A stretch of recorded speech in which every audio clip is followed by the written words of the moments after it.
here, no makeup, about to go do, I would call a soft face, a mom face. I'm going to a softball game, so I really want to focus on, I'm going to be outside. It's a little warm here. I might get warm, and so people are going to be really seeing me in natural lighting. I want my skin to look like skin. I don't want to be seeing a ton of makeup. No. So whenever I'm doing my makeup, I'm really paying attention to what kind of lighting I'm going to be in, because that dramatically impacts what people are seeing on your face. So no makeup. Let's do a whole bunch of makeup. Actually, not that much makeup. And we'll go from there. Okay, I'm back with what I call great day makeup. I'm going to be in bright sunshine. I'm going to a softball game. My husband's playing on the church softball game. And so I'm taking all the kiddos and we're going to be hanging out outside. I wanted some makeup on, but not a lot. But I wanted to just, you know, cover what I wanted to cover, but look like myself, right? So this video really is to share what I use when I know I'm gonna be outside in natural lighting and other people are gonna be face to face with me. I mean, there's nothing worse than talking to somebody and you just see like this huge orange line, or you see cakey makeup. I mean, it's just so distracting from like talking and looking at somebody, because natural lighting is so revealing.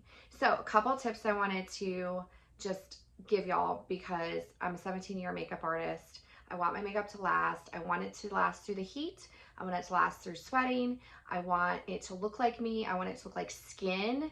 I want people to just see like, oh, she's pretty, not look at all that whatever on her face. So couple things. I always start with sunscreen, obviously. Like the one I'm using right now is Unseen Sunscreen by Supergoop. You can get off Amazon, Ulta, Sephora, whatever. I like this one. It's water and sweat resistant. It has SPF of 40. So I really put that everywhere. I especially put it on the side that I'm driving, because the sun really causes a lot of aging, a lot of sunspots, a lot of, you know, can cause skin cancer. So just SPF is really important, is like step number one. Okay, so we do that. Step number two, and I kind of let it dry in between layers. I'm not one of those who's like slither it all on, and I'll tell you why in a minute. Step number two, so I kind of just let that soak in for just a sec. I then am going to be using a primer. This is really important. You guys have heard of primers, but listen, not all primers are created equal. There's some that are they just have a different texture to them. Some are very moisturizing, some are not. And it depends on what kind of face foundation you're using. I use cream foundations. I just found as you got into your 40s how, you know, your skin can just look so dry. It's lost collagen. You're seeing pore size. I'm gonna get a little closer. You're seeing the pore size. You're seeing the texture. And makeup can really make that look a lot worse, honestly. So if you're one of those that have like, you're like, oh, my skin's not that bad, and then you put makeup on and it's like, now it's worse, you might not be using the right formulation or the right type of foundation. So just keep in mind, maybe trial and error some other types. So for me, because I'm using a cream, which tends to emulsify, it warms up with your body. It can move and like shift a lot easier than powder, or even some liquid foundations that then turn into like a powder type. So I'm using a primer called Power Grip by e.l.f. This is not expensive. You can get it at Walgreens, $10. It has like this tacky tendency, like if you feel it, and I'm really doing my T-zone where I naturally get shiny, and I'm really pushing it in after my skincare, after the SPF, is then the primer I'm using is this e.l.f. Super Grip, and pushing it in. Let a minute between layers. You really want that to sink into your skin and not just be sitting there. You don't need that much. You really don't. You just want it covered where you feel like you get naturally oily or shiny. Okay, so then I'm going to do my face makeup, which I'm right now using Seint, S-E-I-N-T. What I like about it is it's all in one compact. It is a cream. There's a beeswax in it. Look, so I vary between, look, I have 5 foundation shades.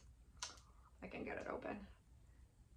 And the reason I have so many, and then these little guys, the pink ones on the corner, are for under eye or discoloration with sunspots. So the reason I have 5 different shades is because my skin can change every single day. I cannot say this enough. You are not just one color of a foundation, period. It's really important then when you're out in natural lighting that you have the correct color for what you are that day, okay? I could go to the baseball game and tomorrow be a lot tanner, just like 1 little shade tanner than I am today. I could eat something spicy and have a lot of redness in my face. It could be a hormonal thing where I have discoloration or more redness because of hormones. So you're not one color. Like, for us to really think that we're one color and one foundation color is going to work for us, it doesn't. Even when I wasn't using Saint, I would have a variety of different colors of foundations because I know as a makeup artist that we're not all one color. Right here in my middle section of my face could be a lot lighter, you know, and then wherever I'm textured, it could be a lot darker. And then I like to contour, so look how much I use of those. And then I got a couple blush tones. One's a little bit pinkier and one's a little bit more on the coral side. So yeah, that's Saint. It literally looks like skin if you do it correctly. Yeah, there's a video called Easy Peasy over 40. If you want more information on how to apply it, go watch that video.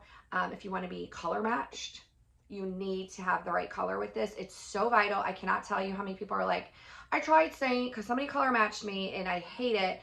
It's the wrong color for you. I have found go a little bit warmer, a little bit darker, because it just, it needs to be the correct family of tones. But like, look, 5 different colors. All of these work on my face.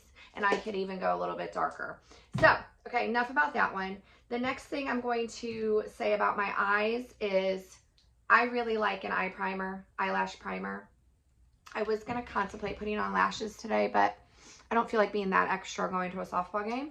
I've been using Grande Lash, and look how long those lashes are. Really loving the length that I'm getting.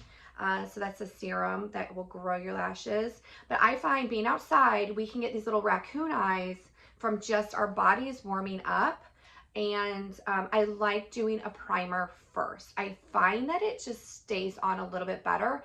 I don't love waterproof mascara. I find it really impossible to get off. You can then be like pulling it off and then you're pulling your lashes off.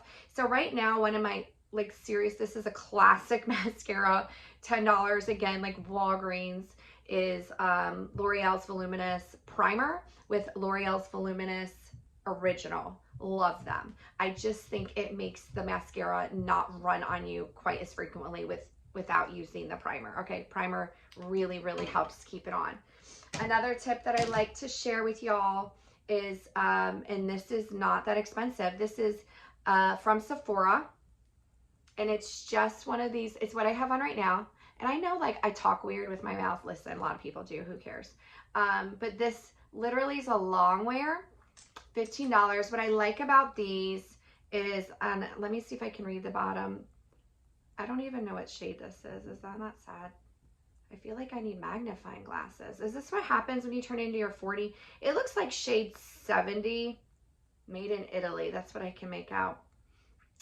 Shade 70. But they are the long wear. They kind of do dry down a little bit matte, but they're not like matte. You know, the ones that you're like, oh, and now I look like a cotton ball. I don't know. Those don't do it. I like those. I have those in a couple different colors, and it's just when I'm going outside, I don't want to, like, you know, and especially if I'm chasing kids, I want this to stay. I want it to look natural, and I find that I really like these little Sephora $15 ones. So go try them. The last thing that I find very, very vital for being outside when you're around people is one, to ask someone in your family before you even head outside, maybe in the lighting, ask them, hey, is my makeup blended? Do you see any lines? Listen, sometimes we just can't see. Ask somebody that's close to you. I like to ask my daughter, I'll ask my husband, I'll say, hey, is this like, do you see any lines with makeup? Especially in natural lighting. We want to make sure there's not chunks of lines with our bronzer, with our blush, with any of it. We don't want to see streaks. Here, I'm going to get really close. Look, this looks like skin. Skin. I want it to look like my skin. I always make sure I blend down, always, because you're in natural lighting. So last thing, shake, shake, shake, shake, shake. This one says shake. I'm really liking the Surf Proof setting spray. You can get it at Sephora. And you just literally go. It's like the finest mist, because some of the setting sprays, they're just like blots of like a lot of liquid and water. Like it's not water, it's setting spray, but they're like big droplets. And I love, this one is like super fine and misty. It says you must shake it. So I definitely would read the instructions. But again, I'm going to a softball game outside in bright sunlight. I want to look like myself, but I also want to have some sort of makeup on. So anyway, I hope that was helpful. And yeah, I just also want to say, like, I'm okay being me. Like, I might throw on lashes, I might not. I'm actually really liking the way my lashes look, but like, I'm okay going to places and just being the best version of me and not caring if anybody else isn't being the best version of themselves. I do find that sometimes, because I do hair and makeup and for a living, that there's a lot of extra judgment to look a certain way or to do things a certain way. And like, I think as we've gotten older, and I think probably all of y'all would agree, the older you get, the more you're kind of like, I don't care. I don't really care. I don't care what anybody has to say. And like, that's very authentic to me. I'm perfectly happy going without makeup, but I'm perfectly happy doing this amount. I'm perfectly happy doing, you know, wedding event makeup with full lashes and a lot more makeup. Like, there's so many layers to me, and so my makeup kind of follows that as well. There's some without, there's some versions of Carla without makeup, there's some versions with a tiny bit, there's some versions with this amount, and then there's some versions with like full glam. So like, I don't know, you just want to feel good about you, right? I just want to feel good about me. So anyway, be you, be authentic, be me, I'll be authentic. And yeah, hopefully this was helpful.